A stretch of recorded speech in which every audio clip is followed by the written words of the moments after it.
ini. Ntar saya pindahkan posisi saya dulu. Oke. Bu Ayu aman-aman toh ya, kok sampai telat tadi ini nggak ada apa-apa ya? Aman, Koden. Makasih, Koden. Puji Tuhan. Kirain kenapa? Ditelepon nggak dijawab. Iya. Oke. Baik. Kita mau belajar sekarang. Iya.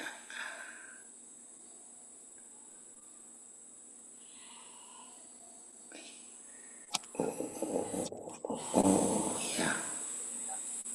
Oke. Hari ini kita akan belajar untuk mengupas, menguliti, membongkar, menyelidiki Wahyu pasal 13. Saya percaya hampir semua kita yang mengaku Kristen, murid Tuhan Yesus, itu tiap kali mendengar kata kitab Wahyu, ya 90% arah pikiran kita itu pasti pada 3. 1. Antikris, 2. Akhir zaman, 3. Menakutkan, mengerikan.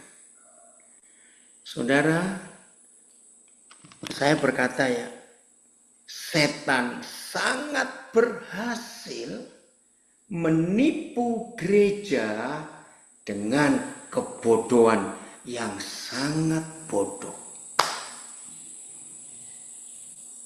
Ketika brosurnya ini saya share ke beberapa grup saya, dan itu yang muncul.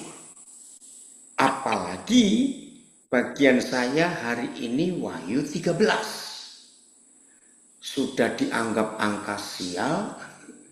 Lalu di pasal 13 kitab Wahyu ini justru ada angka 666. Wah, makin lengkap kacaunya. Mau pakai istilah itu.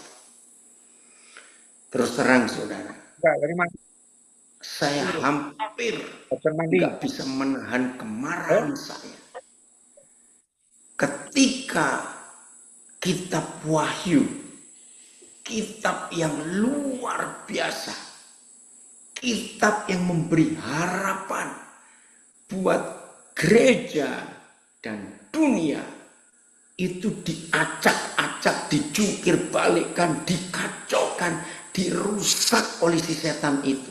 Ini kemarahan saya harus tahan.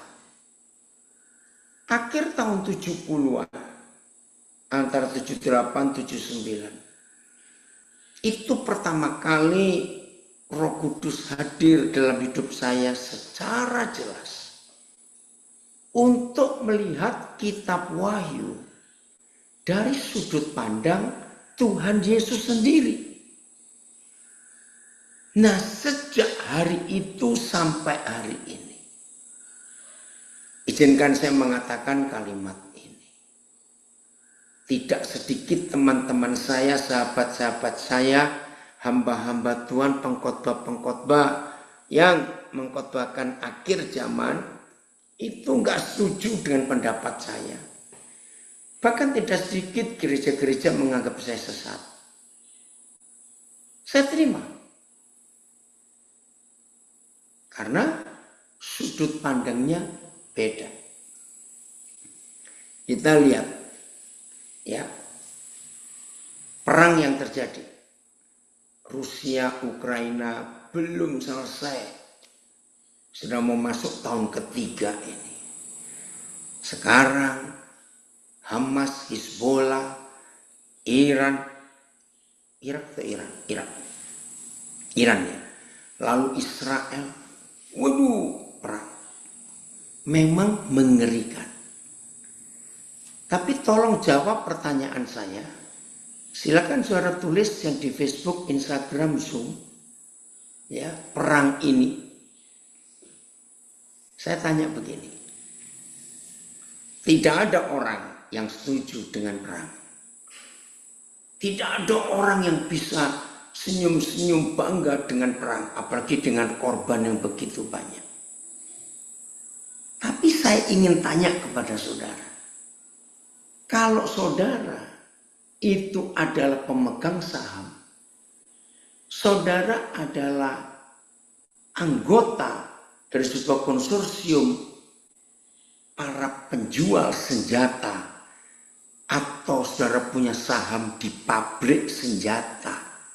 Maaf kalau saya beri contoh negatif, tapi ini supaya mencuci otak kita dari doktrin yang salah selama ratusan tahun tentang cara pandang yang salah terhadap kitab Wahyu.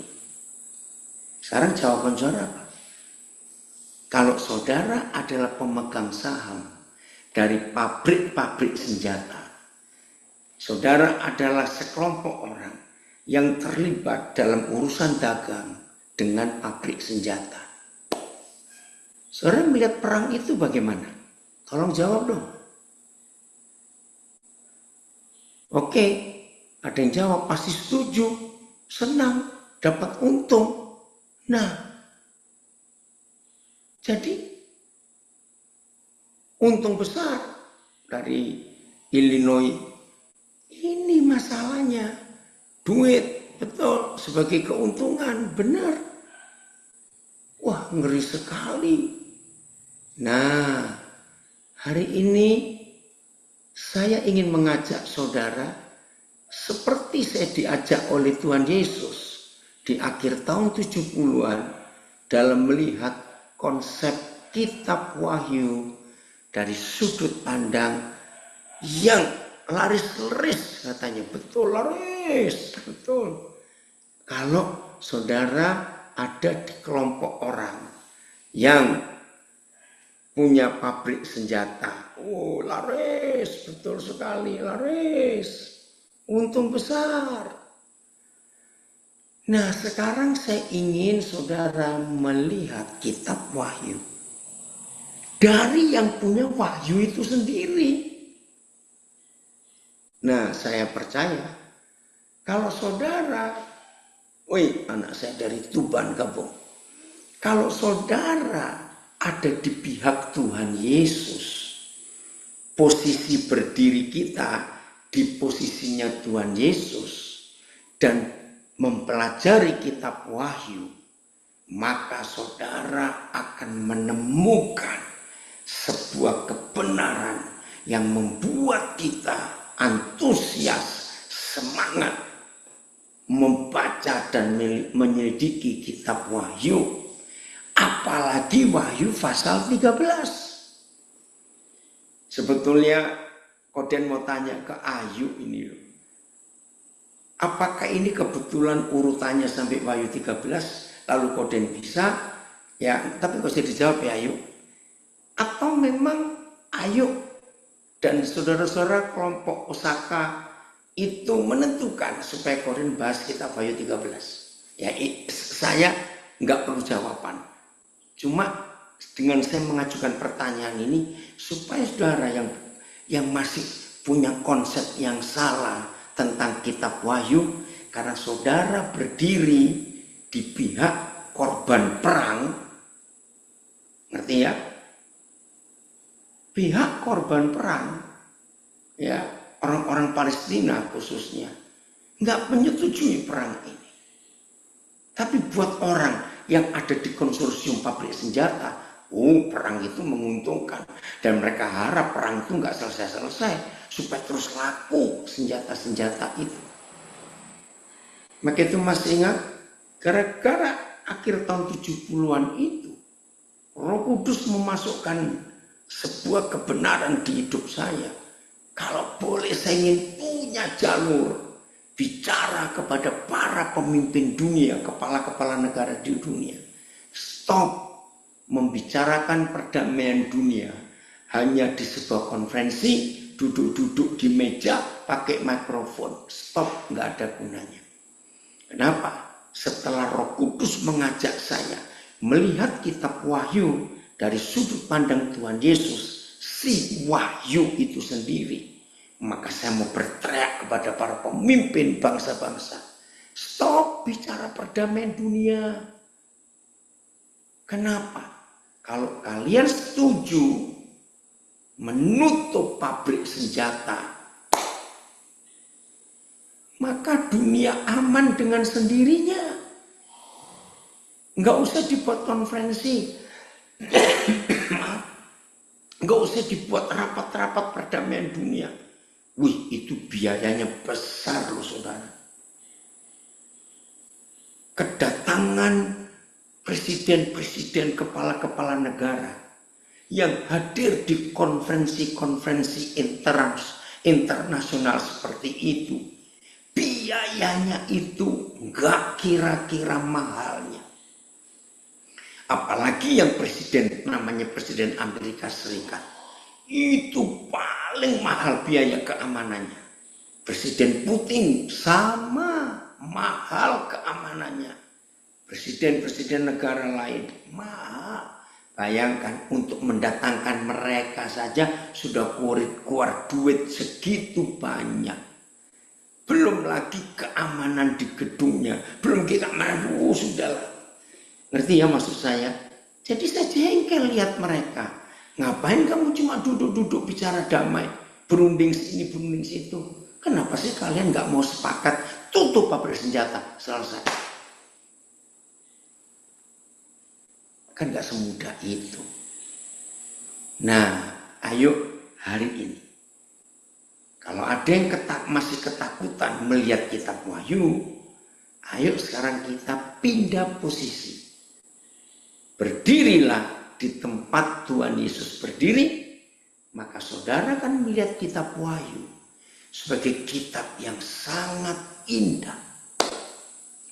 Begini gambaran saya untuk yang masih takut dengan kitab Wahyu.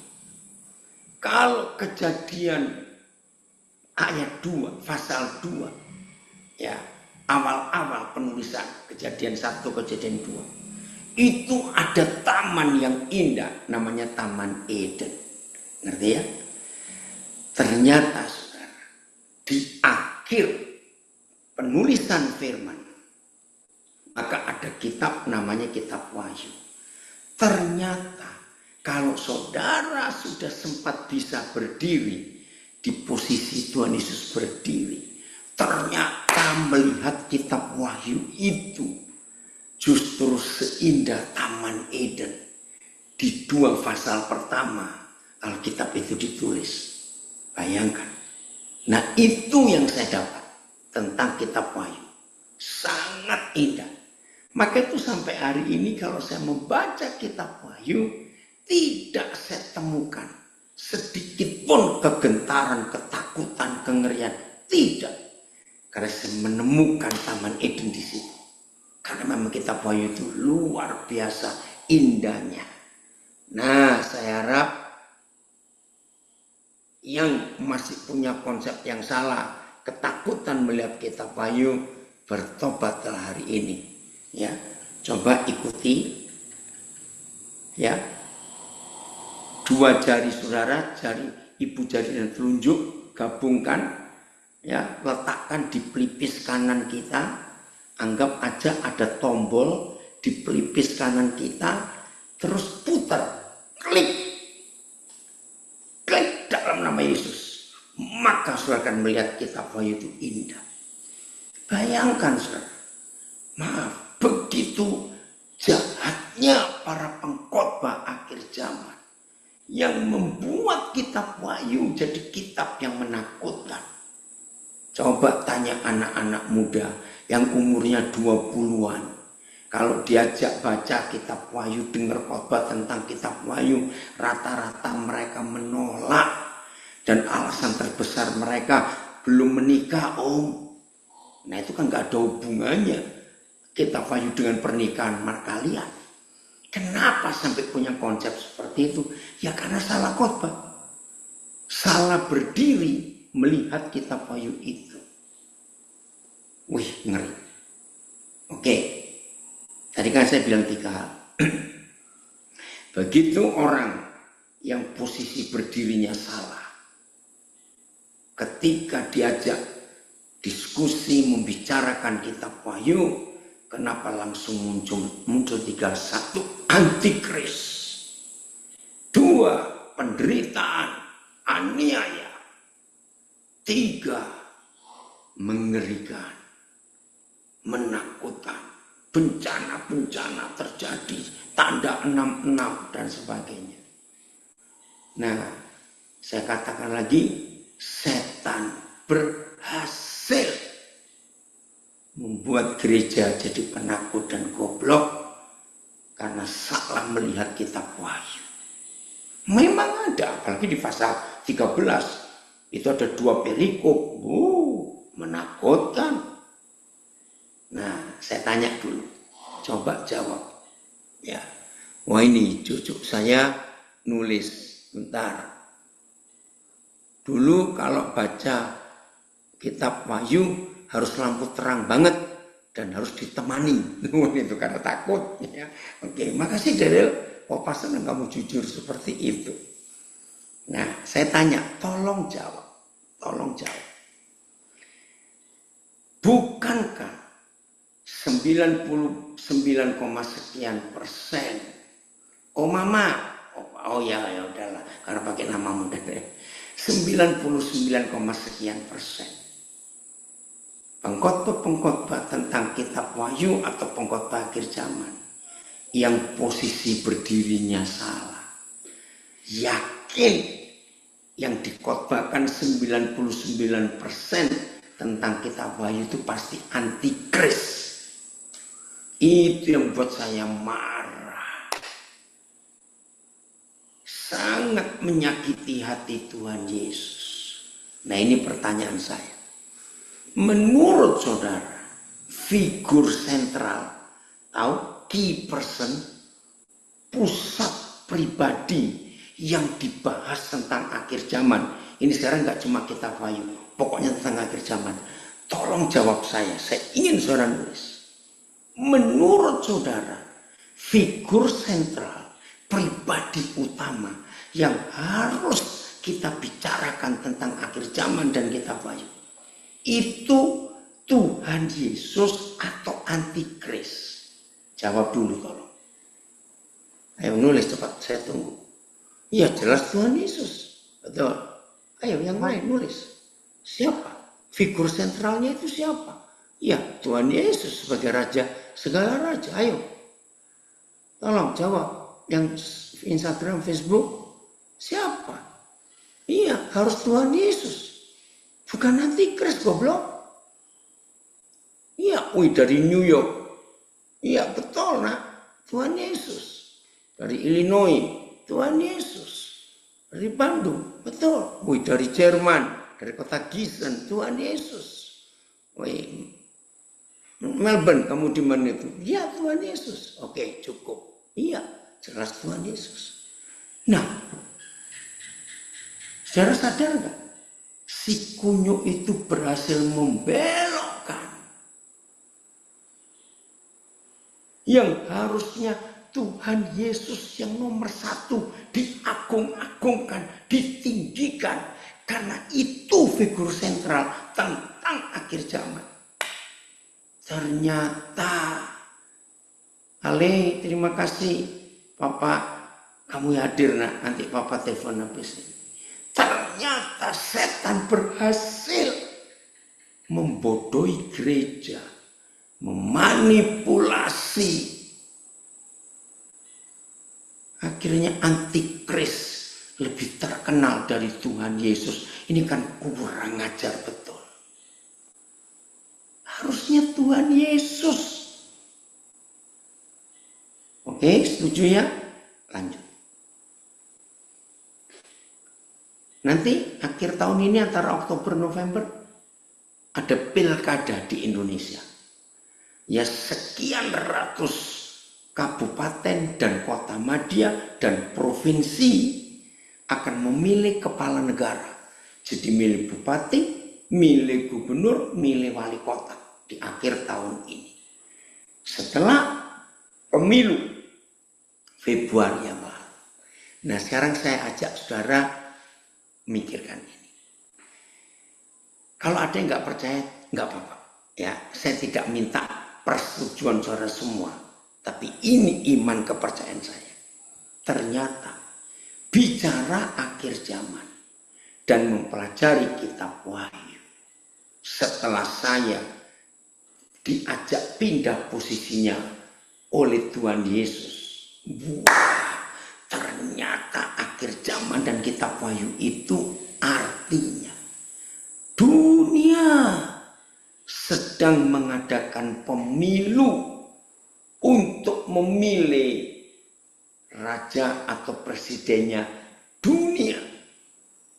Nah, bayangkan. Dan pemilu besar-besaran ini, karena ini pemilu internasional, kandidatnya ada dua. Satu jelas Tuhan Yesus. Dua itu si setan itu. Dengar ya, lagi sekali, yang nggak bisa setuju nggak apa-apa, tapi jangan keluar ya, dengar sampai selesai. Kalau saya tanya, jadi saudara sebagai orang-orang percaya, anak-anak Bapa di surga, murid-murid Tuhan Yesus, dari dua kandidat ini, saudara milih siapa? Ini pertanyaan konyol dan aneh. Saya tahu jawabannya, ya jelas dong, semua kita akan memilih Tuhan Yesus dari dua kandidat itu. Ya toh? Nah, tapi kenapa yang muncul antikris? Dikit-dikit antikris, dikit-dikit antikris. Katanya Tuhan Yesus. Maaf, aneh. Kenapa bisa begitu? Ya itu tadi, karena khotbah yang salah. Karena si pengkhotbah akhir zaman itu posisi berdirinya di pihak yang kalah perang. Maka itu ketakutan.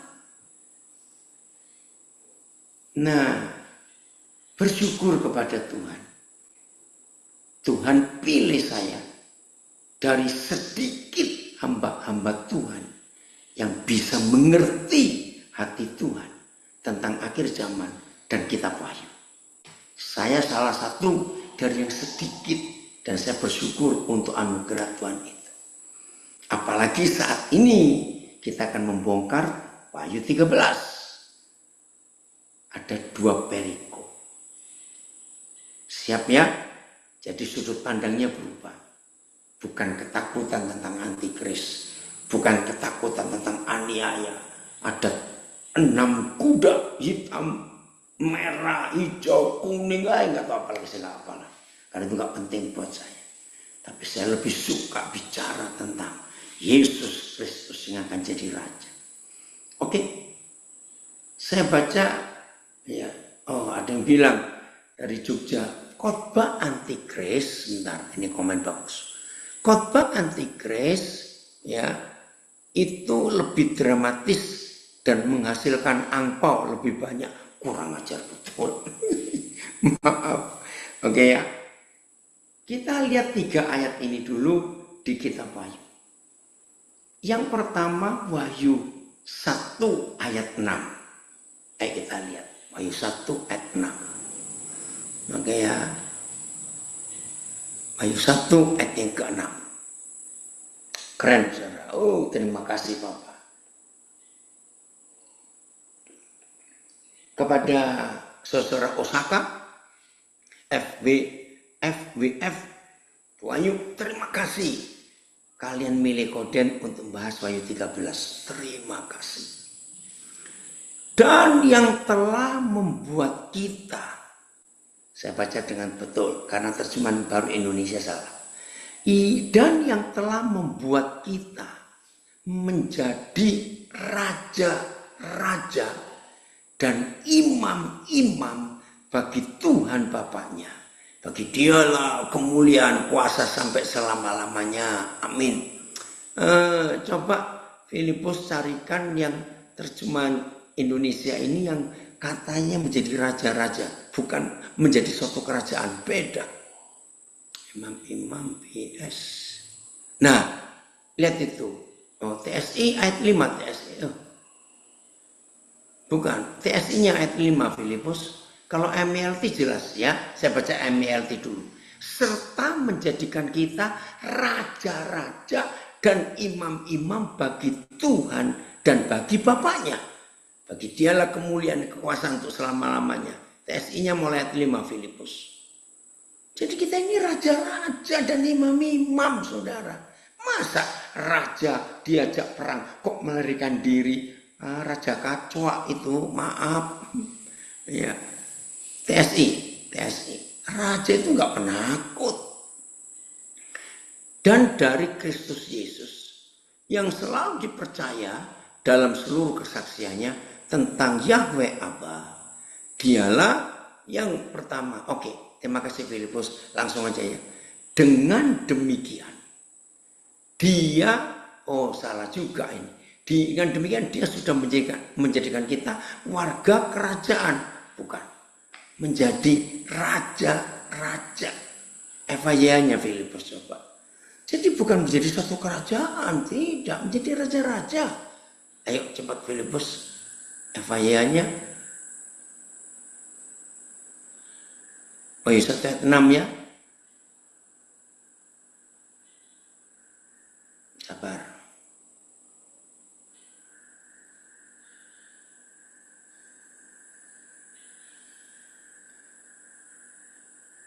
Ayat 6, FYI-nya. Oh sama. Menghimpunkan kita ke dalam kerajaannya. Oke, nggak apa-apa. MELT tadi ya, yang saya suka terjemahnya. Menjadikan kita ini raja-raja. VMD sama tadi ya. Oh, bentar. Ya, cukup sampai situ. Ini ayat yang pertama. Jadi jelas saudara dan saya, atau bahasa Inggrisnya, ada nggak terjemahan lain bahasa Inggris, Filipus? Bukan berarti terjemahan yang salah, yang lain salah, tidak. Supaya lebih kuat saja kita. NLT. Oh, His Kingdom. Amplified. Bukan. New King James. His Kingdom, bukan ya. As Kings.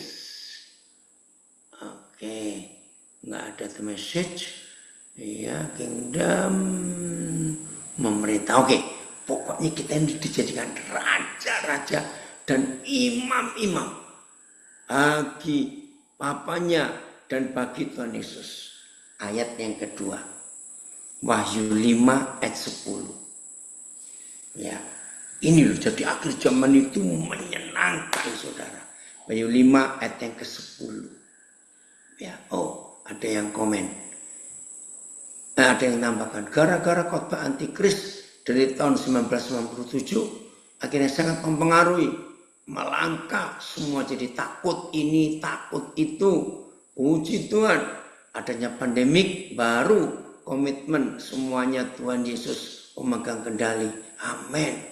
Oi, hamba Tuhan dari Maesan. Terima kasih Tuhan, terima kasih Nolvi. Haleluya. Ya. Nah, sama lagi terjemahnya.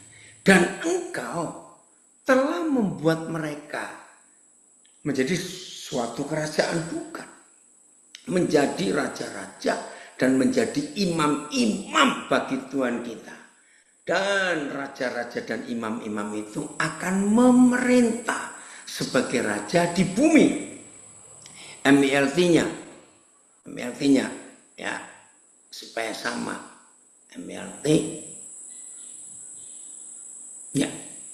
Dan engkau telah, bukan akan, menjadikan kami raja-raja dan imam-imam bagi Tuhan kami. Dan kami akan memerintah di atas bumi. Wih, keren sekali. Nah, jadi begini. Inti dari pemberitaan penulisan kitab Wahyu bahwa gereja akan memerintah sebagai raja di bumi bersama dengan raja segala raja. Itu intinya ya. Oke. Nah, sekarang ayat ketiga. Wahyu 11 ayat 15. Wahyu 11 ayat yang ke-15. Ini ayat yang ketiga. Kan saya tadi bilang ada 3 ayat pertama dari kitab Wahyu untuk menyegarkan cara kita berpikir bahwa akhir zaman itu indah, akhir zaman itu menyenangkan. Kitab Wahyu itu seperti kitab Taman Eden yang indah sekali. Karena saudara dan saya akan diajak memerintah sebagai raja, bukan di kecamatan ini, kelurahan itu, bukan di bumi. Lalu malaikat yang ketujuh meniup sangkakalanya. Ingat, memang ada 7 malaikat yang memberitakan tentang kengerian yang setan buat. Memang lagi sekali, betul. Tapi nggak perlu takut. Sebab malaikat yang terakhir, Roh Kudus tolong kami dalam nama Yesus. Saya yakinkan saudara, 6 malaikat pertama itu beritanya menakutkan semua. Nggak apa-apa. 6 malaikat pertama, kata meniup sangkakala itu membawa berita. Ya, masih ingat zaman kerajaan dulu? Ya, begitu raja negara mengumumkan pengumuman, maka dengan berkuda para pemberita ini ke wilayah-wilayah tertentu. Lalu sebelum dia membacakan maklumat, ya tulisan raja, pasti trompet. Untuk apa? Hei, kumpul semua penduduk, kumpul, dengar. Dulu kan belum ada internet, belum ada sosial media, jadi pakai trompet supaya orang datang. Nah, itu arti sangkakala. Ya, jadi jangan bayangkan di langit sana tiba-tiba malaikat datang tiup trompet. Enggak, saudara, enggak. Pokoknya ada alarm, ada tanda. Dengar, ada pengumuman. Enggak. 6 malaikat pertama itu memang menakutkan beritanya. Percaya nggak kalau saya katakan kalimat ini? Daripada kita ketakutan tentang berita 6 malaikat yang pertama, toh ada malaikat yang terakhir, yang ketujuh. Dan ternyata berita dari malaikat yang ketujuh ini sangat positif. Dan ini yang merubah pola pikir saya, yang tadinya saya pun kacau dan rusak. Seperti hampir semua gereja ketika mendengar khotbah akhir zaman, isinya ketakutan, kegentaran, kengerian. Tapi sejak akhir 70-an, antara 78, 79 itu berubah konsep saya. Mendengar berita akhir zaman, baca kitab Wahyu, itu menyenangkan. Nah, ini salah satu dari 3 ayat yang saya katakan. Jadi saya harap saudara setuju ya. Kalau memang 6 malaikat yang pertama beritanya menakutkan, itu betul karena tertulis. Kenapa kita nggak mempercayai yang terakhir? Betul tidak? Jadi walaupun ada kerusakan-kerusakan di 6 malaikat yang pertama, tapi kalau malaikat ketujuh yang terakhir beritanya begitu indah dan menyenangkan, ya sudahlah. Yang terakhir saja kita dengerin. Yang pertama, 6 pertama biar lewat aja. Lalu malaikat yang ketujuh meniup sangkakalanya dan terdengarlah suara-suara nyaring di dalam surga. Aduh, terjemahnya ini kurang tepat. Saya sudah malam di sini, ini istri saya sudah tidur, anak saya 2 sudah tidur, jadi saya nggak bisa kencang. Kalau ini siang, saya teriak, terdengar suara-suara gegap gempita, suara rame ribut di dalam surga. Kenapa ada suara ribut? Karena ini proklamasi kemenangan yang sudah lama Tuhan tunggu. Katanya pemerintahan atas dunia dipegang oleh Yahweh kita. Itu jelas Yesus. Dan dia yang diurapinya, Kristus. Lalu 2 pribadi ini menyatu, kan tadinya jamak Tuhan kita dan yang diurapinya. Akhirnya bersatu menjadi tunggal. Dan ia akan memerintah sebagai raja sampai selama-lamanya. Saudara, inilah salah satu ayat yang membuat saya semangat kalau saya mempelajari, membaca kitab Wahyu. bahwa saudara dan saya akan dibawa menuju kemenangan yang luar biasa. Lalu kita akan memerintah bersama dengan raja segala raja di bumi. Bukan untuk sebentar, sekian tahun, tapi untuk selama-lamanya. Dari Serpong, pemilu interdimensi roh dan daging. Amin, Mary.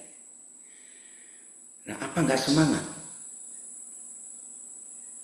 Nah, di kitab Wahyu pasal berapa?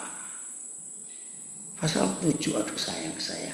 Di kitab Wahyu pasal 7, coba cari Filipus yang ada ayat berbunyi, nanti ketika malaikat ketujuh meniup sangkakalanya. Tolong saya kok jadi lupa. Saya nggak ada Alkitab di sini, maaf. Gini, ada salah satu ayat, kalau nggak salah Wahyu 7 atau Wahyu 10. Ada kalimat berbunyi demikian. Tunggu, malaikat ketujuh akan meniup sangkakalanya. Nah, itu belum. Tapi malaikat ketujuh itu akhirnya kita ketemu di Wahyu 11 ayat 15. Ada nggak coba Wahyu 7? Carikan itu. Di mana ini? Ada Wahyu 7. Tunggu berita dari iya. 4 malaikat. Terus.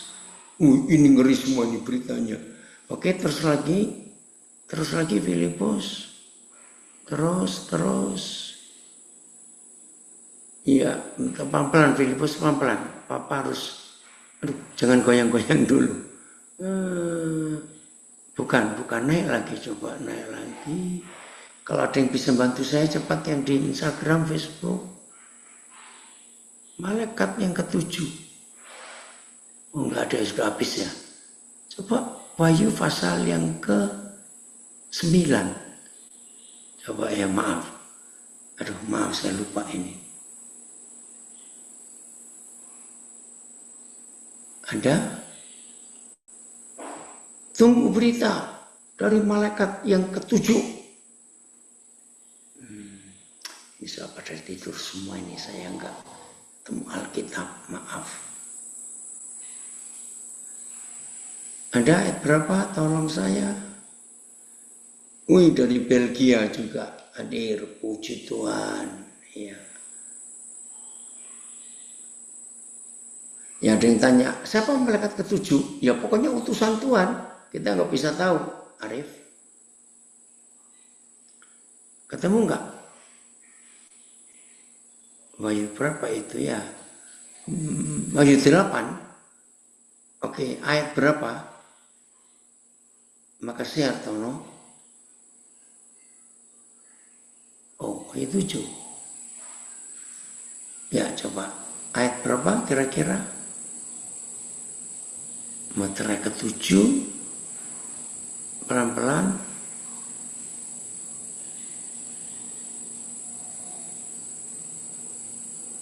Bentar ya. Tunggu ya Heri, ntar Papa jawab. Wahyu 10 ayat 7. 10 ayat 7. Ya, coba Filipus, Wahyu 10 ayat 7. Oke, ada yang tanya sambil saya baca. Sebenarnya apakah salah kalau kita tidak terlalu memikirkan soal akhir zaman, tapi tetap fokus saja menghidupi firman-firmannya, dan juga fokus pada janji-janjinya hari demi hari. Nanti Papa jawab ya. Oke, terima kasih. Tadi suara perempuan, siapa memberitahu? Ini dia, Wahyu 10 ayat 7. Tetapi pada waktu bunyi sangkakala dari malaikat yang ketujuh, yaitu apabila malaikat ketujuh meniup sangkakalanya, maka akan genaplah keputusan rahasia Elohim seperti yang telah ia beritakan kepada hamba-hambanya, yaitu para nabi. Ayo saya tanya, menantikan gak kita?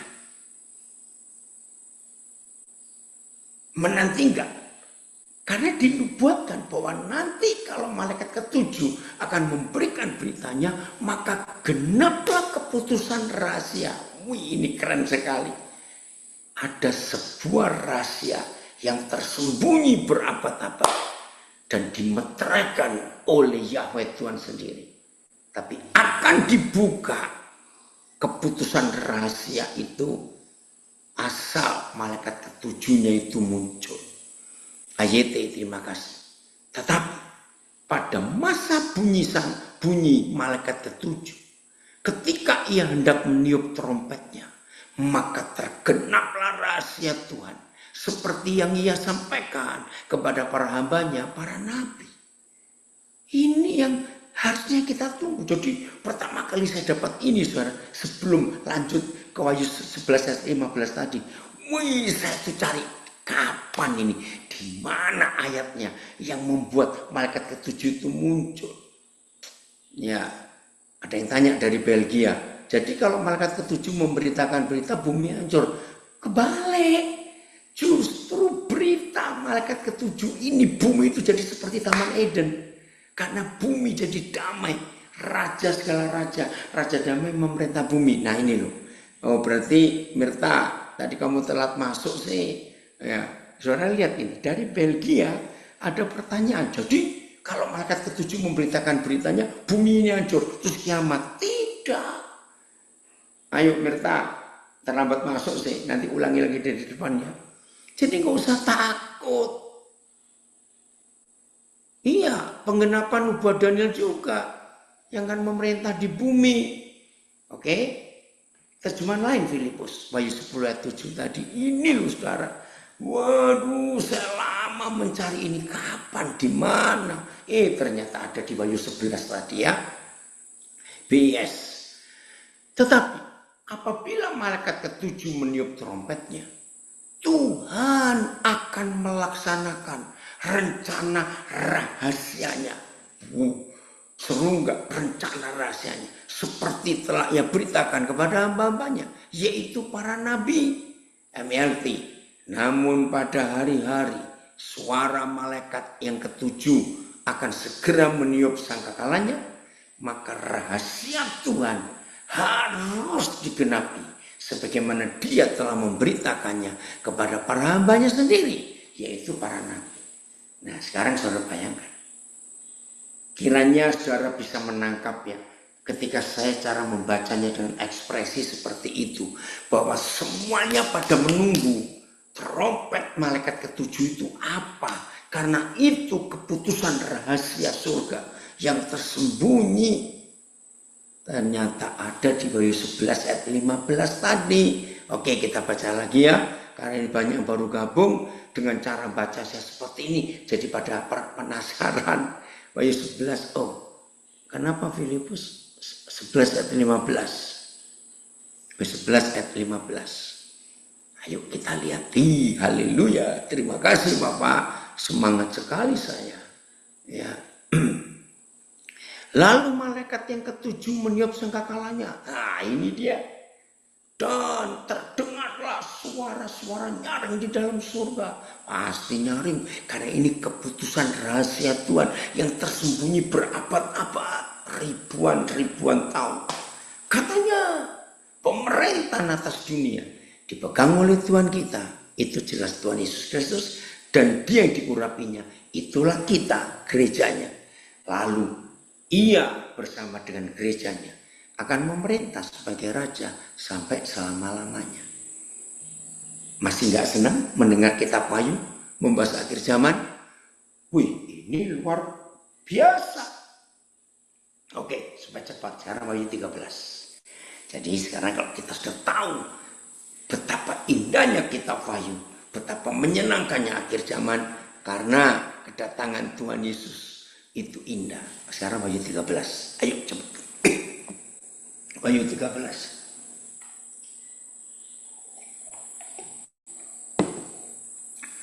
Ayo Filipus mulai 1.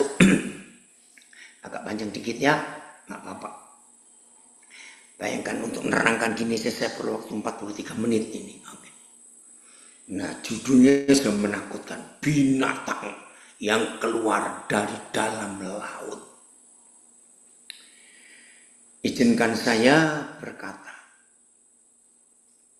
kalau saudara mendengar kata binatang di Alkitab, ya, ingat nomor satu itu adalah sifat manusia yang seperti binatang ini. Jadi kalau saudara melihat konsep ini, nggak usah kita takut.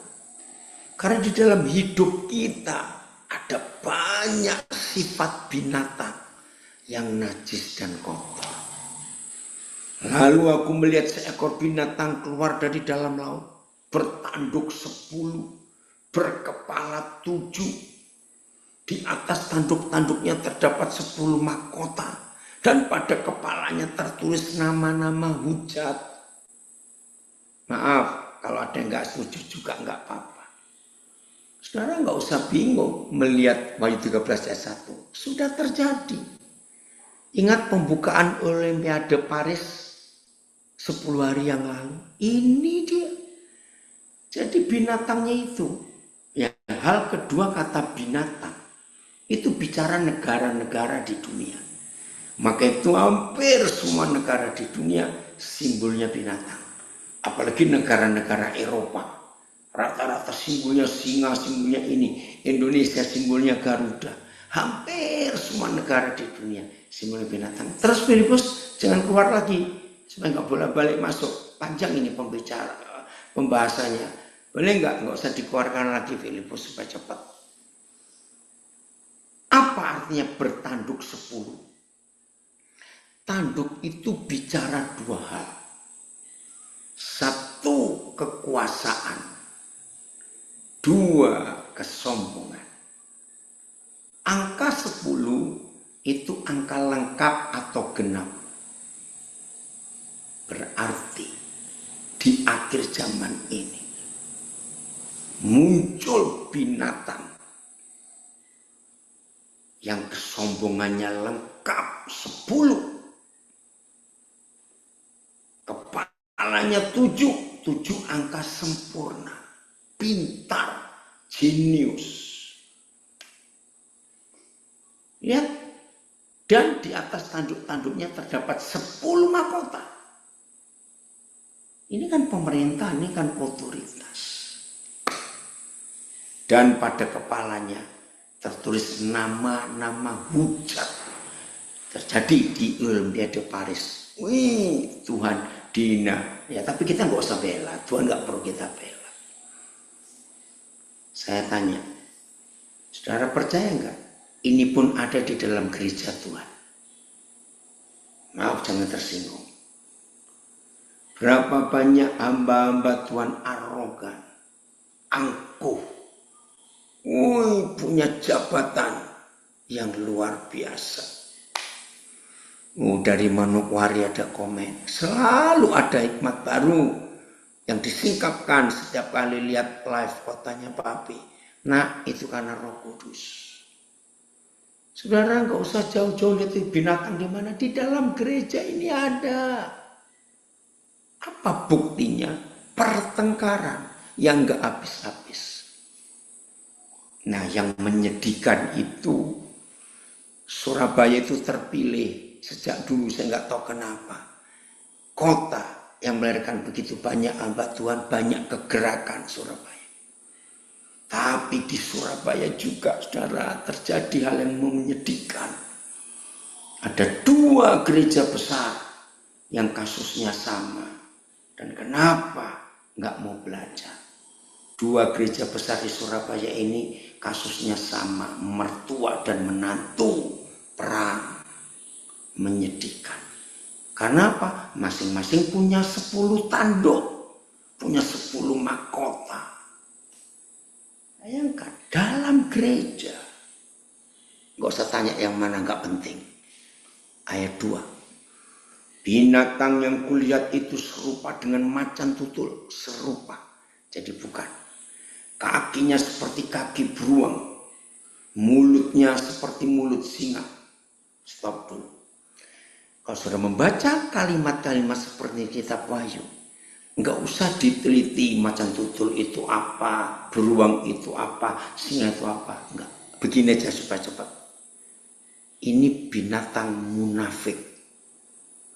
Disebut macan tutul kok seperti beruang. Disebut beruang kok seperti singa. Disebut singa kok seperti macan tutul. Maaf. Lihat gereja Tuhan akhir-akhir ini. Disebut gereja, memang betul gereja, masih ada khotbah, ada doa, ada pujian. Tapi kok dilihat ke dalam lagi, kok ada bisnis di situ, ada orang jual beli, betul. Kenapa di dalamnya ada kemunafikan, ada peperangan, rebutan kedudukan, masalah uang, masalah aset, kacau. Ya ini model kemunafikan gereja. Kiranya tidak ada seorang pun di antara kita yang ikut belajar sekarang jadi munafik juga. Jangan. Tiba-tiba muncul dan naga itu. Loh, dari mana ini? Naga ini dari mana? Ya pokoknya ada lah gitu ya. Ini dedongkotnya. Roh-roh di udara itu. Dan naga itu memberikan kepadanya kekuatannya dan tahtanya dan kekuasaannya yang besar. Saudara bayangkan.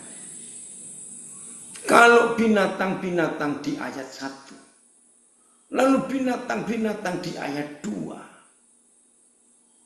Ternyata itu adalah gereja Tuhan. Yang di dalamnya penuh kemunafikan, di dalamnya penuh pertengkaran, keributan. Ya, ada yang komen nih dari Illinois, Amerika. Gereja sekarang kebanyakan sudah seperti perusahaan keluarga. Betul. Saudara, maaf, saya tidak mau macam-macam. Tapi ini sedih. Lihat, akhir-akhir ini hamba-hamba Tuhan hebat. Mengorbitkan anak-anak kandungnya untuk ikut jadi pengkhotbah. Nggak salah kalau itu panggilan. Tapi dari berapa yang tahu? Maaf, jangan salahkan saya kalau saya ngomong ini, tapi itu fakta. Ternyata sebagian besar hamba-hamba Tuhan senior yang hebat-hebat itu mengorbitkan anak-anaknya untuk jadi pengkhotbah juga. Maaf. Itu ternyata masalah warisan dan aset kekayaan gereja. Supaya nggak jatuh ke orang lain. Filipus jangan keluar dulu. Lama nanti. Oke. Nah ini, buang waktu Filipus kalau harus begini lagi. Ini berapa kali Bapak tanya, kenapa sih harus keluar? Maaf. Nggak ngerti sih Bapak. Karena belum ada penjelasan. Biarin aja, tetap begini. Aduh, menyedihkan sekali gereja-gereja ini.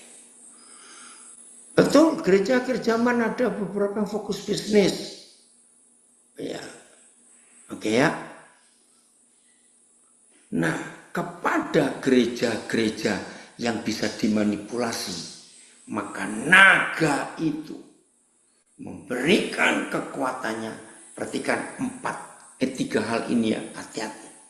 Naga itu memberikan kepada gereja-gereja munafik itu kekuatannya, tahtanya, 2, dan ketiga kekuasaannya yang besar. Walaupun di dalam gereja itu penuh keributan, ternyata mereka punya kekuatan dan mereka punya tahta dan mereka punya kekuasaan. Ayat 3. Maka tampaklah kepadaku satu dari kepala-kepalanya seperti kena luka yang membahayakan hidupnya. Nah, saudara, untuk mengerti ayat ini gampang. Lari ke Kejadian 3. Ketika ular itu dikutuk, masih ingat? Lalu ada firman, tumit perempuan, keturunan perempuan itu meremukkan kepalanya.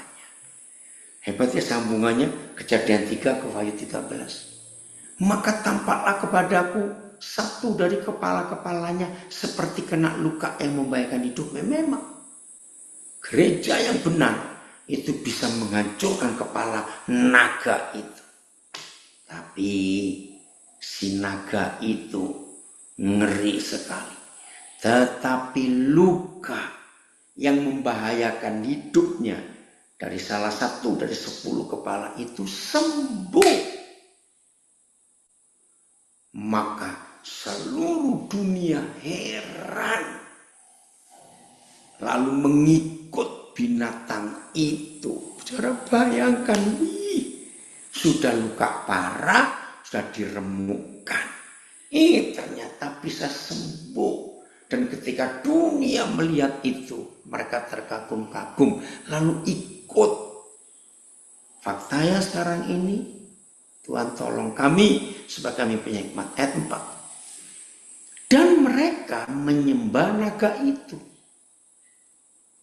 Karena naga itu memberikan kekuasaan kepada binatang itu. Kepada gereja, kepada kita. Dan mereka, nah ini yang buat saya makin yakin ada kata menyembah binatang itu. Sambil berkata, siapakah yang sama seperti binatang ini? Dan siapakah yang dapat berperang melawan dia? Mudah-mudahan perkataan saya tidak ditafsirkan salah. Lihat akhir-akhir ini. Di dalam gereja-gereja tertentu, Tuhan Yesus kalah dengan nama satu orang yang paling dominan dan paling hebat di gereja itu. Salah satu tanda untuk melihat kekuatan binatang itu. Karena kata menyembah ini yang saya mau keluarkan, bukankah kita di gereja juga menyembah Tuhan? Maka itu di ayat 4 ada 2 kali kata menyembah. Satu, mereka menyembah naga itu. Lalu yang kedua, mereka menyembah binatang itu. Saudara, bagi yang ragu-ragu, masa sih seperti itu Pak Daniel? Oke, izinkan saya bertanya. Ya, begini. Siapa yang percaya? Kira-kira 15 tahun belakangan ini, begitu kita bicara tentang gereja, apalagi yang pakai kata mega church, itu mengerikan. Tolong saudara-saudara yang ada di sebuah gereja, yang gembala saudara suka berkata mega church, mega itu gede, ngeri saudara. Cepat keluar dari gereja seperti itu, karena ditinggikan bukan Tuhan Yesus. Enggak ada ayat satupun di Alkitab yang berkata mega church. Dan begitu mega church, maaf, lihat 15 tahun belakangan, kalau saudara mau mengerti, berusaha mengerti, yang disembah oleh gereja-gereja itu adalah uang. Uang, materi, sukses, berhasil, kekayaan. Itu yang disembah, itulah mamon. Jadi saudara nggak usah lihat jauh-jauh siapa naga itu, binatang itu. Dan langsung bicara duit, uang. Hampir tidak ada gereja-gereja besar yang bicara Yesus dan firman-Nya lebih banyak. Maaf, hampir tiap kali kebaktian selalu ada pengumuman, perlu uang, perlu uang, perlu uang. Uang lagi. Mengerikan. Iya, gereja Laodikia aktif, kaya. Nah, jadi mulai hari ini jelas ya, kalau membaca kitab Wahyu ini bicara gereja. Maka itu pasal 2 dan pasal 3 kitab Wahyu didahului dengan surat kepada 7 gereja. Kenapa? Nah, dari sini saudara akan tertolong. Jadi kalau bicara kitab Wahyu, saudara lihat ini untuk gereja, bukan untuk antikris. Jangan mengagung-agungkan si antikris, naga itu, ular tua itu, binatang itu, the beast, gitu. Enggak usah takut. Itu barang kecil, karena Yesus sudah mengalahkan mereka semua waktu dia bangkit. Jadi lihat kata, dan siapa yang dapat berperang melawan dia? Ngeri, saudara. Gereja-gereja besar itu ngeri. Mereka bisa manipulasi apa saja dengan firman. Ayat 5. Dan kepada binatang itu, aduh Tuhan, diberikan mulut yang penuh kesombongan dan hujat.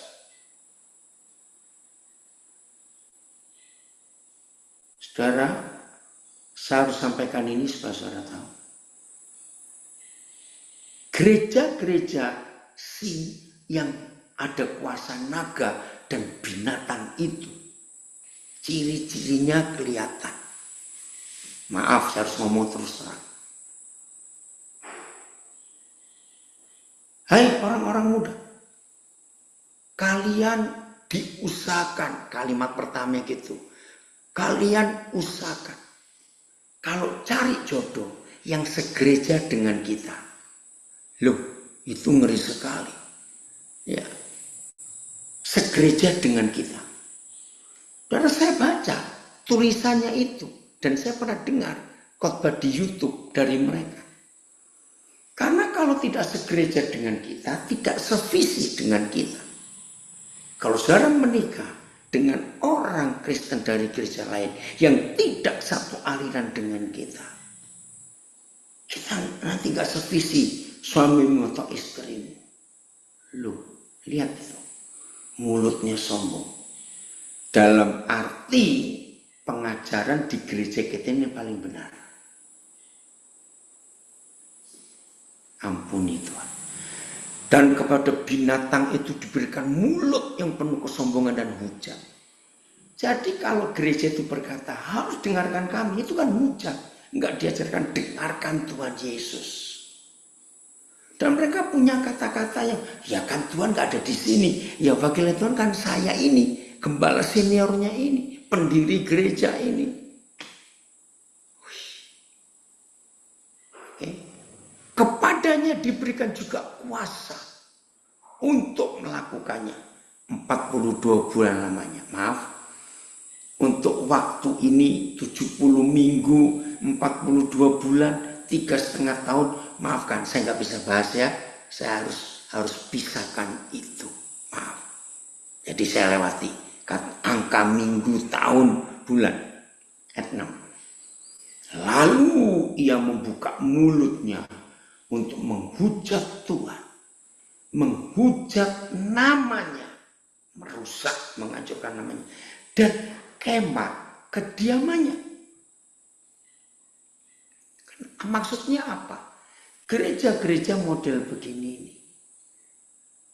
Mereka berkata, saudara-saudara, gereja kita ini paling benar.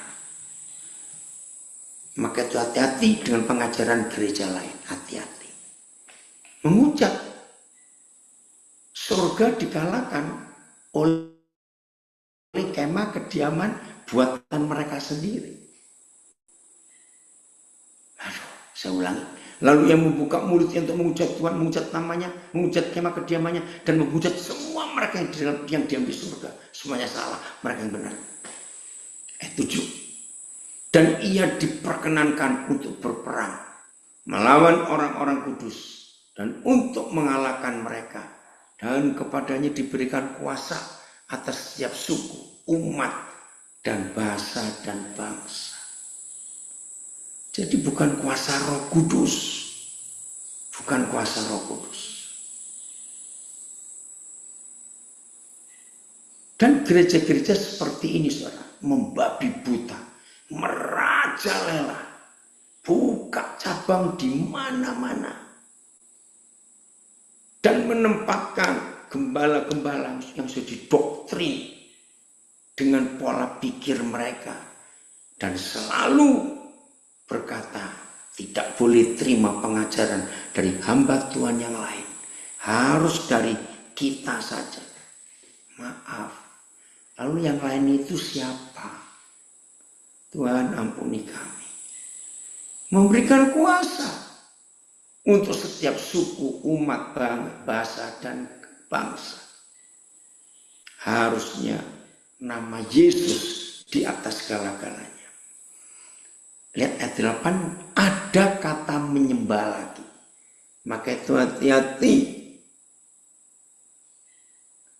Ya, ini ada yang komen dari Jakarta. Di gerejaku yang sebelumnya, kalau jemaatnya ketahuan ikut kebaktian gereja lain, dibilang pengkhianat. Nah, apa enggak ngeri ini, saudara? Pengkhianat. Apa cuma gerejamu yang paling benar? Maaf. Menyedihkan sekali. Ada yang komen lagi. Ayat-ayat Alkitab dipakai untuk cari uang persembahan. Betul. Aduh. Terus ada yang komen lagi. Bahkan kalau ada yang sudah masuk, lalu keluar, dikejar untuk ikut lagi. Ngeri, saudara. Ayat 8. Dan semua orang yang diam di atas bumi, ini loh, akan menyembahnya. Jadi lebih sekali semua kata menyembah yang harusnya dipakai untuk Tuhan, akhirnya dialihkan kepada pribadi-pribadi tertentu di gereja mereka dan menyembah pengajaran mereka karena yang lain dianggap salah. Yaitu setiap orang yang namanya tidak tertulis sejak dunia dijadikan di dalam kehidupan dari anak domba yang telah disembelih. Ya. Jadi mereka tetap ke gereja beribadah, ada pujian, ada baca Alkitab, ada khotbah, ada doa. Tapi ternyata diarahkan ke pribadi yang bukan Tuhan Yesus. Maka itu ayat 9, Tuhan dengan sabar sekali ya berkata, barang siapa bertelinga, hendaklah ia mendengar. Saya lama coba mengerti ayat ini. Ternyata Tuhan kita lembut sekali. Dia nggak mau ngajak ribut, tapi dia ngomongnya halus. Kalau kalian punya telinga, dengar ya yang aku ngomong. Maksudnya hati-hati dengan pengkhotbah-pengkhotbah yang menarik diri kalian ke arah mereka, bukan ke arah Yesus. Itu maksud ayat 9. Barang siapa bertelinga, hendaklah mendengar. Yang nggak punya telinga, yang nggak bisa dengar.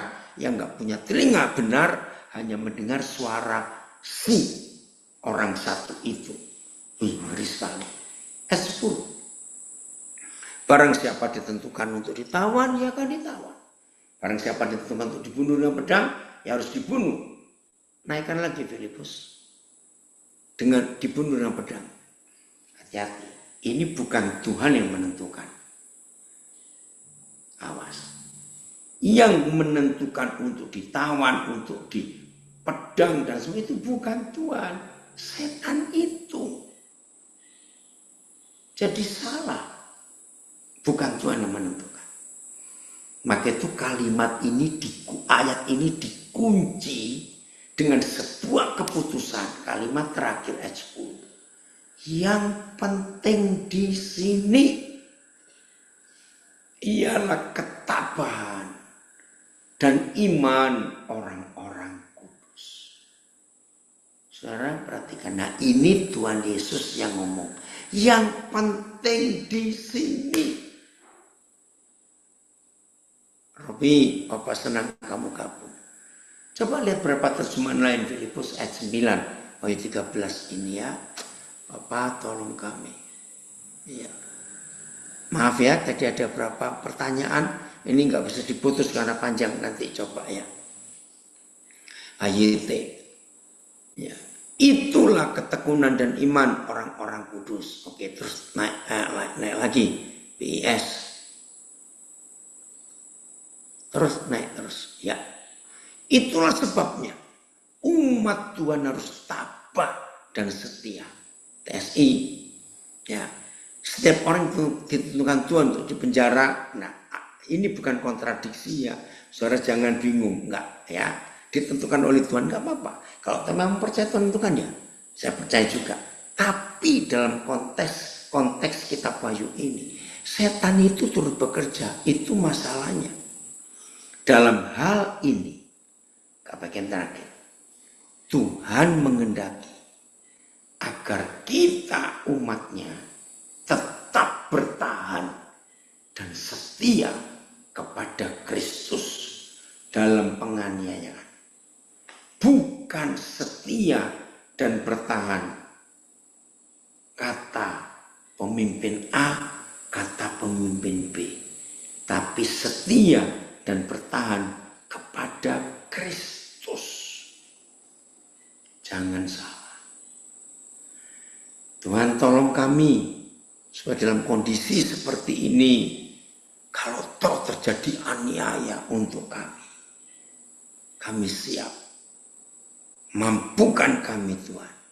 Kalau itu ketentuan-ketentuan yang ada. Oh ya, ada tambahan. Hati-hati, sudah diingatkan di 2 Korintus 11 ayat 14. Makasih Heri. Di mana si kunyuk bisa menyamar sebagai malaikat terang. Betul, hati-hati. Jadi dalam penganiayaan dan penderitaan, dengarkan kalimat ini, dalam penganiayaan dan penderitaan sekalipun, saudara tidak boleh takut. Sebab akhirnya pun kemuliaan kita rasakan. Perikop kedua, ayat 13. Sekarang perikop kedua, ya. Oke. Perikop kedua.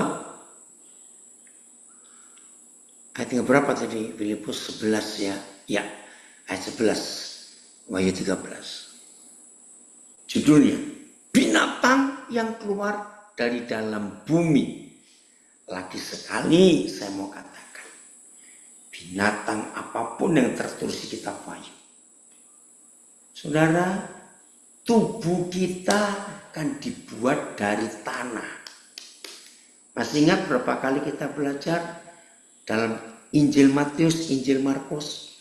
Tiap kali kita membaca, Tuhan Yesus memberi perumpamaan tentang orang menabur, ya, nabur di tanah. Ya, Markus 4, ada petani yang nabur, dia tinggal tidur, lalu ada malam, ada pagi, benih itu tumbuh. Nah, saya harap saudara mengerti. Ternyata kata bumi itu sebetulnya tubuh kita. Karena kita dibuat dari tanah dan di dalam bumi ini ditanami benih.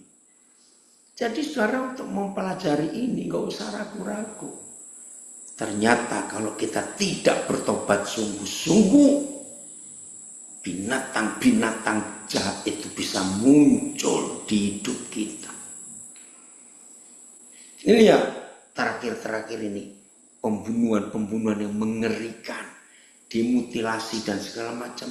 Ada yang dicor, ada yang, aduh saudara, itu bukankah binatang itu keluar dari hidup manusia, dari dalam bumi ini? Dan aku melihat seekor binatang lain lagi nih, tapi binatangnya keluar dari dalam bumi dan bertanduk dua, sama seperti anak domba, kepalsuan antikris. Dan ia berbicara seperti seekor naga. Nah, kembali kemunafikan, kan bingung. Tadi ada macan tutul, kakinya seperti beruang, mulutnya seperti singa. Nah, itu kemunafikan, hidupnya nggak jelas siapa dia. Nah, ini lagi binatang itu keluar dari bumi, bertanduk dua seperti anak domba, tapi bicaranya seperti naga. Aduh, seperti seekor naga, nggak bisa. Ya, betul. Ada yang tanya. Jadi ternyata semua binatang yang di dalam Pita Bayu adalah sifat manusia ini. Betul, itulah kita. Ya, jadi harus hati-hati. Maka itu jangan sibuk ngurusi binatang ini. Ternyata binatang-binatangnya ada di dalam kita. Kalau kita belum diperbarui dan bertobat. Dan seluruh kuasa binatang yang pertama itu dijalankannya di depan matanya. Ia menyebabkan seluruh bumi dan semua penghuninya kembali kata menyembah binatang yang pertama. Itu tadi di perikop sebelumnya ya. Maaf saya nggak bisa kembali lagi. Nanti saudara dengar rekamannya. Ia menyebabkan seluruh bumi dan semua penghuninya menyembah, ibadah, berbakti, kebaktian binatang yang pertama, yang luka parahnya telah sembuh. Waduh, ngeri sekali ini saudara. Ya, ayat 13. Dan ia mengadakan tanda-tanda yang dahsyat. Bahkan ia menurunkan api dari langit ke bumi di depan mata semua orang. Ia menyesatkan mereka yang diam di bumi dengan tanda-tanda yang telah diberikan kepadanya untuk dilakukannya di depan mata binatang itu. Dan ia menyuruh mereka yang diam di bumi supaya mereka mendirikan patung untuk menghormati binatang yang luka oleh pedang, namun yang tetap hidup itu. Nah, saya ringkas 3 ayat ini sebentar. 12, 13, 14 satu. Saudara, inilah ciri-ciri gereja akhir zaman. Ternyata kalau gereja itu maju, yang hadir begitu banyak, maaf, ternyata tidak harus kuasa Roh Kudus yang mendatangkan orang-orang itu. Saya mau tunjukkan fakta ini. Gereja yang anggotanya orang-orang berduit dan orang-orang kaya, tanpa kuasa Roh Kudus dan tanpa kuasa Injil yang benar, bisa mendatangkan orang banyak. Loh, kenapa? Sekarang kalau gereja itu anggotanya orang-orang kaya, kan uangnya banyak, maka gereja yang uangnya banyak itu bisa menyediakan fasilitas AC yang sejuk, kursi duduk yang enak dan empuk, yang pokoknya enak, menyediakan pemain-pemain musik yang terkenal, menyediakan sound system yang indah dan enak didengar, menyiapkan alat sound system, speaker, mikrofon yang lembut, indah sekali. Lalu lightingnya, aduh. Iya, Esther, bagaimana suamimu di Jogja? Puji Tuhan, ini seorang hamba Tuhan dari Wamena. Suaminya sedang cukup parah di rumah sakit Jogja, tapi masih ikut belajar. Ya Tuhan, kuduskan hidup ini, tubuh, jiwa, dan roh ini. Karena ternyata binatang itu adalah sifat manusia kita yang jahat. Betul. Saya teruskan ya saudara, ini penting sekali. Jadi kalau gereja itu uangnya banyak, bisa membeli semua fasilitas, LED, lampu yang bagus, suasana yang nyaman, dekorasi, ya enggak, istilahnya itu, interior desain yang manis, kursi yang empuk, dan yang enak, semuanya pemain musiknya jagoan, skillful. Maaf loh saudara, saudara percaya enggak? Gereja seperti itu tanpa Roh Kudus, tanpa pergumulan, tanpa karena uangnya banyak. Shalom juga dari Siap Pramono. Gereja seperti itu pasti bisa mendatangkan orang banyak.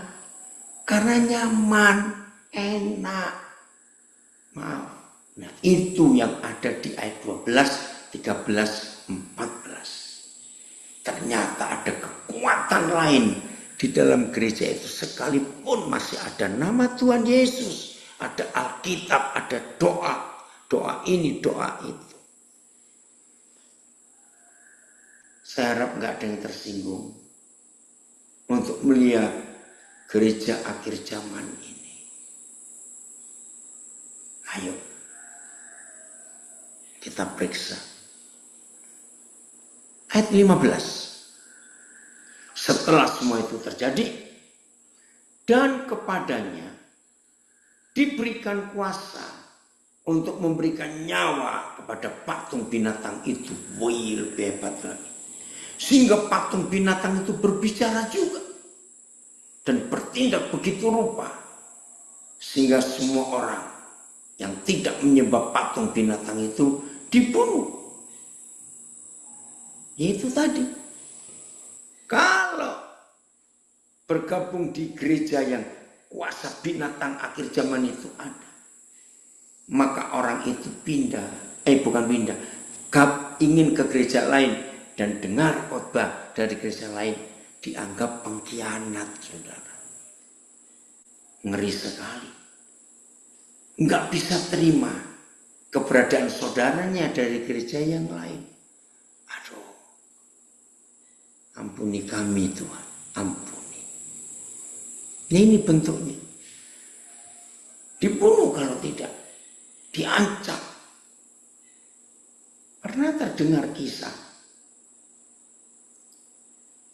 Satu hari ada satu keluarga yang bergabung di gereja A di kota lain. Lalu mereka harus pindah kerja di kota B. Nah, di kota B ini ada gereja mereka yang dari kota A. Tapi letaknya itu jauh dari tempat tinggal mereka. Apalagi mereka punya anak 2. Jadi mereka tidak bisa gabung ke gereja yang sama di kota A. Karena letaknya jauh. Dan mereka gabung di gereja yang terdekat dengan rumah mereka.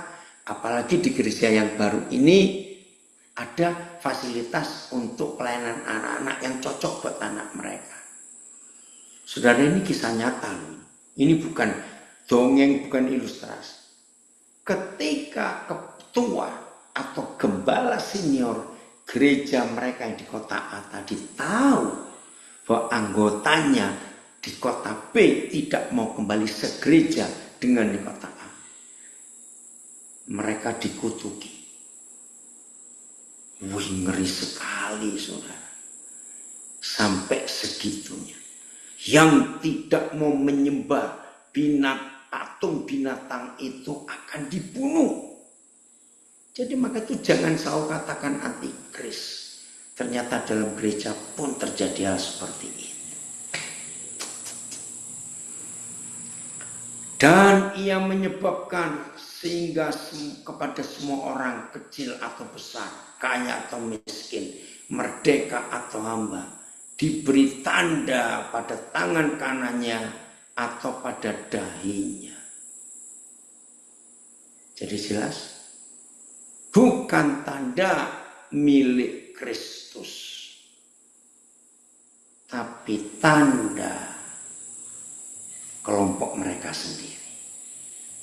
Waduh, ngeri sekali. Oh, ini ada Pak Wakum. Pak Wakum ini orang Dani ya.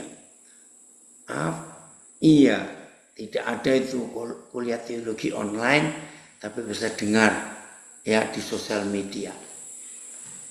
Betul? Jadi di tangan kanan mereka dan di dahi mereka ada tanda sebagai trademark, sebagai tanda. Aduh, ngeri sekali. Jadi harus milik mereka, nggak boleh jadi milik Tuhan Yesus. Nah, saya harap dengan cara berpikir seperti ini, saudara ngerti kitab Wahyu ini ternyata tentang gereja Tuhan Yesus sendiri. Maka itu ada 7 surat kepada 7 gereja di pasal 2 dan pasal 3 kitab Wahyu itu. Menyedihkan sekali. Tuhan ampuni kami. Esther, kita tetap percaya ya ada mujizat untuk suamimu. Artinya ini yang di Jogja. Nah, sekarang kata tangan kanan dan dahi. Saudara jangan sibuk dengan tanda 66, kasih stempel. Ya, kira-kira 30 tahun yang lalu, ketika pertama kali ada istilah barcode yang muncul dari Amerika, Indonesia belum masuk. Wih, khotbah-khotbah di gereja. Awas tanda antikris, tidak boleh pakai belanja yang ada barcode-nya itu, yang garis-garis itu. Sekarang nggak bisa kalau nggak pakai barcode nggak bisa belanja. Dan itu jangan diartikan itu antikris. Enggak. Kenapa tangan kanan? Kenapa dahi? Ilustrasi saja. Tangan ini melambangkan pekerjaan. Dahi melambangkan pola pikir. Nah, jadi apa saja yang dikatakan di kitab Wahyu tentang tangan kanan diberi cap dan dahi diberi stempel, itu bicara semua pekerjaan tangan kita ada stempelnya surga, Tuhan, Bapa Yahweh, atau stempelnya sinode kita. Dahi melambangkan pola pikir. Apa yang ada di pola pikir ini?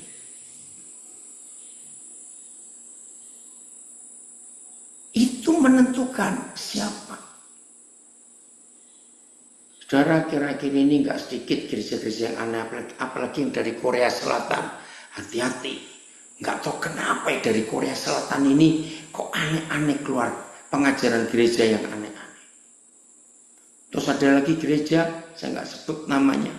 Pokoknya yang gabung di gereja itu dilarang keras untuk ikut yang lain. Nah, ada beberapa anak saya ketika ketemu kelompok itu, kaget saya. Mereka dilarang oleh pemimpinnya untuk mengakui saya sebagai papanya, harus mereka yang dipanggil papi mami. Waduh, saya kaget juga. Ya, saya sih memang sedih. Bukan masalah saya kehilangan anak, tidak. Tapi kok ada gereja seperti itu di akhir zaman yang sudah tertulis. Jadi mereka punya tanda di tangan kanan dan tanda di pikiran mereka yang selain Tuhan Yesus. Aduh, ngeri sekali. Ayat 17, dan tidak seorang pun yang dapat membeli atau menjual selain daripada mereka yang memakai tanda itu, yaitu nama binatang itu atau bilangan namanya. Ya. Ayat 18, yang penting di sini ialah hikmat. Nah, kembali ada kata yang penting di ayat terakhir di perikop kedua, ternyata juga sama di perikop pertama ayat terakhir tadi ada kata yang penting di sini. Ini yang luar biasa. Yang penting di sini ialah hikmat. Barang siapa yang bijaksana, baiklah yang menghitung bilangan binatang itu, karena bilangan itu adalah bilangan seorang manusia, dan bilangannya ialah 666. Saudara, kita nggak usah bahas. Ya, izinkan saya kembali ayat 17 lagi sedikit. Nah, di dalam kelompok-kelompok gereja yang eksklusif, gereja yang merasa dirinya paling benar, yang lain salah.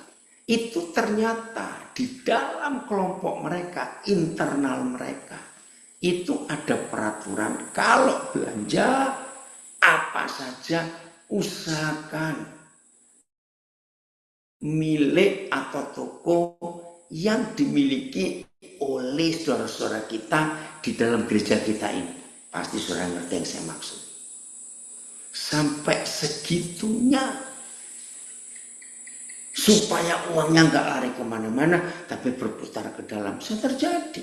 Nah, kalau kita ngerti ini, kasihan ya antikris ya, yang nggak tahu apa-apa disalah ngertikan. Padahal itu dalam gereja Tuhan. Nah, kenapa angka manusia itu 6? Karena manusia dilahirkan di masa ke-6 penciptaan. Ya toh? Masa ke-6 manusia, jadi masa ke-7 Tuhan istirahat. Jadi 6, 6, 6 itulah 3 kali manusia, roh, jiwa, dan tubuh. Jadi maafkan saya tidak pernah pusing, tidak pernah terpengaruh, tidak pernah tertarik membahas huruf 6, 6, 6, terus nempel di tangan, nempel di dahi, ada chip yang dimasukkan lebih kecil dari beras, udahlah. Waktu vaksin, waktu COVID, itu 6, 6, 6. Saya nggak pernah bahas itu, nggak penting. Karena tanda satu-satunya dari kita, dari Tuhan untuk kita adalah kasih. Ingat Yohanes 13 ayat 34, 35. Perintah baru kuberikan kepadamu, bukan perintah yang lama, yaitu kasih. Maka kalau saudara dan saya menggunakan tanda kasih, maka seluruh dunia tahu bahwa kita ini murid-muridnya. Nah, jadi diakhiri dengan kasih.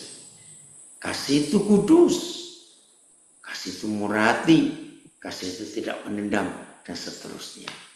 Jadi mempelajari kitab Wahyu dengan konsep yang baru, yaitu menyenangkan. Karena pemilu akhir zaman untuk memilih pemimpin dunia, dan cuma ada 2 kandidat, Tuhan Yesus dan si setan. Tuhan Yesus menolong kita semua. Saya tahu ada beberapa saudara masih bingung, panik. Nggak apa-apa, nggak usah panik, nggak usah bingung. Yang penting di sini, jangan lupa ya, coba ayat yang ke berapa tadi, 10 Filipus. Yang penting di sini, ya ini penting saudara, hikmat. Oke, ada komen ini, sungguh sangat bersyukur Roh Kudus memimpin, membedah, membongkar kitab Wahyu dengan hikmatnya, bukan hikmat manusia. Sungguh ini pekerjaan Roh Kudus yang tulus, penuh, supaya kami bisa ngerti. Amin. Nah, betul, Roh Kudus luar biasa. Nah ini ya, Wahyu 13 ayat 10, supaya yang bingung-bingung, yang panik, stop. Yang penting di sini ialah ketabahan iman orang-orang kudus. Yaudah, kita tetap tabah. Coba pakai terjemahan yang lain, Filipus. Yang penting di sini ya apa tadi? Sama-sama terima kasih ya, AYT bagian terakhir aja. Yuk naik lagi.